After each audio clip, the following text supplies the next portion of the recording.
We're going to get these Mark Cuban cuts on Kyrie Irving in just a second, get our thoughts on those. But I wanted to get your thoughts on The Ringer. They named winners and losers. And for the winners, they got the Lakers, the Suns, and the Mavs re-signing Kyrie Irving and trading for Grant Williams.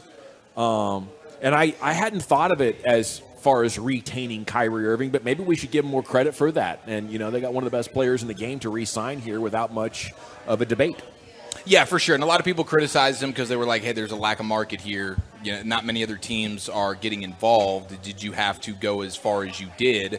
But I think us here know what it was going to take to keep Kyrie.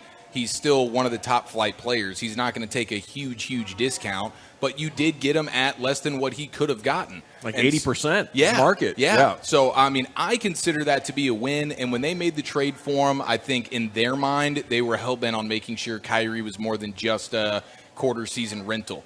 And so they accomplished their mission of getting him back. And I'm certainly more excited going into the season with him on the team. Yeah, that's for sure. And I think the move for Grant Williams was big time. I didn't know that they were going to be able to pull that one off. I think Nico and company have done, since draft night, they've made some nice moves. The problem is the expectation coming into the offseason for a lot of folks is let's get back to a team that's at the Western Conference Finals. And that's just not very realistic with some of the constraints that they were under. And so I think for what parameters they were working in, I think they've done a nice job, and hopefully these draft picks end up hitting, and hopefully there's more moves to be made, not only in this offseason when it comes to a big, but then at the trade deadline, But I think for what they could do, I think they've accomplished pretty much all of it.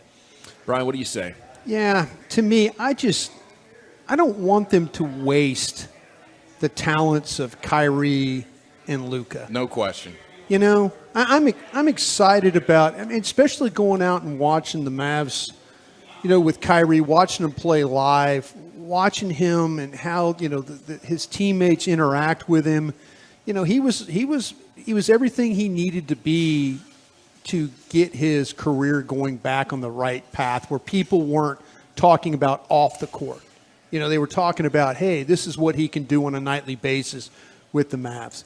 I just worry that it's two guys that are going to have to bust their ass every single night just to carry this team, because they're not going to have enough. Yeah, I'm excited about what Seth Curry and Hardy can do together. For the first time, we have like 4 good playmaker ball handler guys. Right. This team has messed around with like only 2 of those and dabbled with 3 for a minute when they had Brunson and Dinwiddie together. You do have more firepower than just those 2 guys. I think their issue is defense, and that's what I worry about. It's a huge issue. Do you have enough? No, you don't have enough. Are these guys going to Not have to titles. exert just massive amounts of energy every night, having to play defense? And you should play defense. If you're a complete NBA player, you should be able to have to play both. No, but the guys that are expected to be good defenders are going to have to be. They're going to have to be selling out in a huge way defensively, because there only is going to be, for the most part, 2 guys that are above average defenders on the floor at one time. So that's tough. But you want to be that team that's like, hey, we won 50 games. We can't defend our shadows. We're not a threat in the playoffs, but damn it, we're here. Right. You don't want to be the team that defends so bad that you don't even make the playoffs. That would be a tragedy for the quality of players that they have on this team. And you have to consider that a realistic possibility. So if I'm those players, if I'm that organization, I'm looking at what's left of this summer is it's massively important that we get on the same page and get off to a good start. And hopefully, I think offensively they'll be fine. Yeah. Oh, yeah. I just think that there's going to be Could so be many record-setting. There's going to be so many nights that they're probably going to come up short because, like, the things that happened to them in previous games, especially towards the end, where they play in the last 4 or 5 minutes of the game and they can't get a stop. But I love how they've ripped the Band-Aid off this model that they had that was capable of making the conference finals, but wasn't a good pick to do it again. Dorian Finney-Smith and Bullock, 2 of your best perimeter players that you needed for 40 minutes a night from each of them in your playoff run. Both of them are gone now. Yeah. And it might be a little step back, a significant step back to lose quality defenders like that, but they knew. Building our future around 2, 3, and D guys with no skill set beyond that is going to seriously hamper our upside. So they've blown up the dam and are now rebuilding, and I think it should give them a much better chance of having a quality supporting cast. You look what Jokic had around him. You look at the Boston supporting cast. You look at Miami supporting cast. A ton of guys that can create their own shot. Not two of them. And now the Mavs have, I think, taken a big step back in that direction, now having 4. Here's Mark Cuban on Sirius XM. What do you think about his assessment of Kyrie Irving and everything that's transpired and looking to the future now? Couple of cuts here. No. Kyrie just loves basketball and loves going to games. So, no, I wasn't concerned about that, but we traded for him because we wanted him to be a long-term piece, And I think Kyrie's just misunderstood. Everybody sees all the noise and everything around him, but when you actually talk to him, I like him. He's open, he's smart. He's always looking to learn things, and to me, he's an interesting guy that's just misunderstood. Yeah, so the question was, did it concern you that he was at the Lakers game? And at the time, I think you had to be thinking, well, maybe it's possible that the Lakers could figure out a way to get this done, but ultimately the organization didn't want anything to do with it. I would agree. I think Kyrie is misunderstood. At times he's taking a public position on controversial subjects that sort of invite the controversy.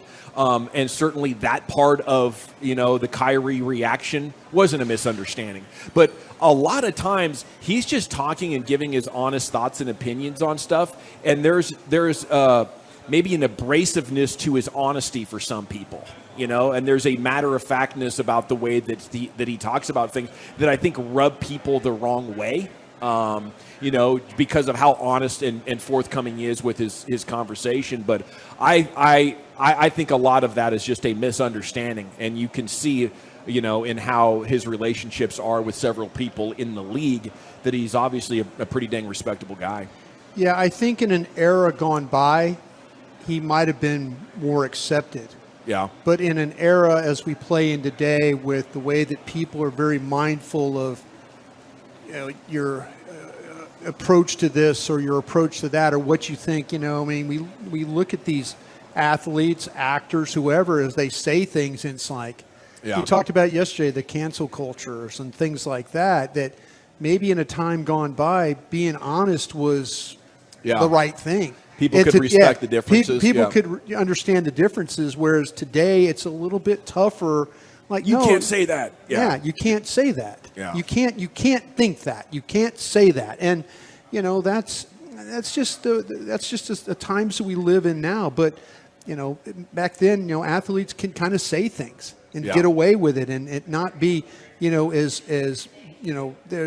we see now where people there's so much crossover now into sports when athletes say something outside parties, or wait a minute. You can't say that. You can't do that. I think that's where Kyrie gets in a lot of trouble, is that, these groups outside of sports look at it and say, no, you're absolutely wrong about that. Kyrie's reputation took such a massive hit. He was like, people thought of him as the most unlikable guy in all of sport, around just 6-7 months ago. Here's cut 2 from Mark Cuban talking more about, the complex nature of his public persona. It's interesting. When I would watch Kyrie before he came to the Mavs, I didn't pay enough attention to his relationship with other players. And then when he came to us after the trade, it was inevitable. After every game, there were multiple players walking up and hugging him. Not just giving him, a high five, but like a real honest to goodness, I like you hug. And when you talk to players around them, they would say the same thing. And when you talk to our players after he got there, say the same thing. We love the guy, And so it wasn't a question of his relationship with players. And then when you get into it more, as he matured, he's had different relationships with different organizations, which is why, Jay Kidd and I made the effort to really get to know him. Oh, all right, some good reaction coming in on the text. Misunderstood, a nightmare for 2 teams. He will be gone in a year or 2. Yeah, no, I think plenty of organizations wouldn't want to touch him. We've seen that. There's a huge difference in thinking in regards to way teams and front offices view him, and then the way players in the league view him.